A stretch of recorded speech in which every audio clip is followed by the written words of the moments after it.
Espo, 37 years ago, you scored a couple of goals in a game to get to 700, just the second player ever to reach that milestone at the time.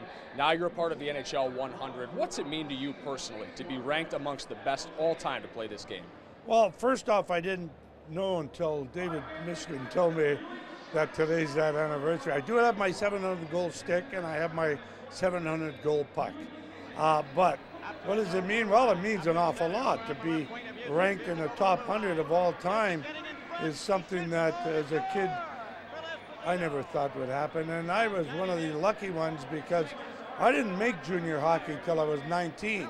You know, when you think Gretzky and Lemieux and these guys were playing at 16, 17, I didn't make it till I was 19. And a year and a half later, I was in the NHL.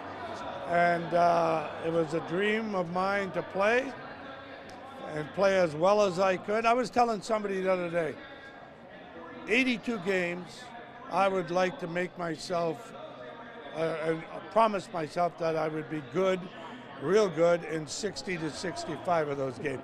You know, you don't go to work every day feeling well, you know. And I prided myself on that, and I think it had a lot to do with the fact that I got into the top 100. Another thing you took an awful lot of pride in was bringing a franchise here to Tampa Bay. Yeah. The NHL on another level of expansion here, bringing a franchise to Las Vegas. What advice do you have for those guys, one, and do you think hockey can survive out there in Sin City? Well, I think they're going to have a better selection of players than we did in the beginning, but then again, they're paid 10 times as much as we did. That's 70 games of effort, right?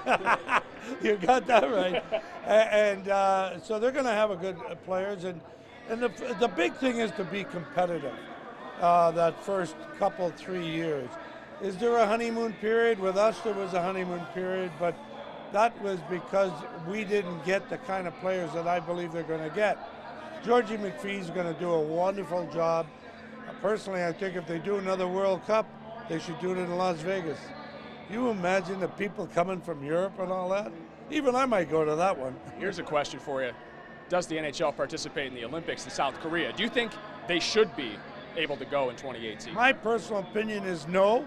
I've never, ever believed that we should be in the Olympics. What business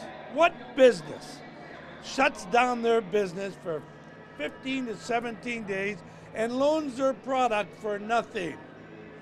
What business does that? I don't agree with it whatsoever. I don't think it's right. All right, lastly here, Coach. This hockey team right now, not the team we've seen the last couple seasons. What do you think Mr. Yzerman needs to do with the trade deadline, or do you think he should stand pat? I think Steve's trying to make a move. There's no doubt about it. It's not easy to make moves like it was in my day, you know, because of the salary cap. You don't even trade, you don't trade players, you trade salaries, basically. Because that team that wants that player wants to give you back the same amount of money, because they're under a cap restraint too. So it's a heck of a lot more difficult now than it was in my day, but I would be shocked if Stevie doesn't do something.